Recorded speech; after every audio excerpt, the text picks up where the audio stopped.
নাকি আর কি আমরা হেফাজতরা তো তোদের এই চট্টগ্রাম থেকে ইসকনকে তো জয় বাংলা করে দিব, দাদিকে যেভাবে বুড়িকে যেভাবে জয় বাংলা করে দিয়েছি।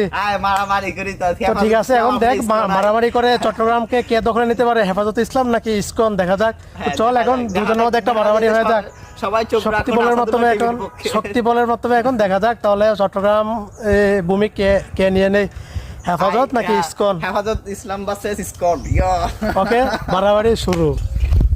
এই হত্যাযজ্ঞ কখনো আসলে শান্তি বয়ে আনতে পারে না। দিন শেষে আমরা হচ্ছে মানুষ, এখন হিন্দু বৌদ্ধ খ্রিস্টান বিভিন্ন ধর্মের মানুষ আমরা বাংলাদেশে বসবাস করি। এখন এসব মারামারির মাধ্যমে হত্যাযজ্ঞের মাধ্যমে কখনো আসলে মনুষ্যত্ব আসতে পারে না।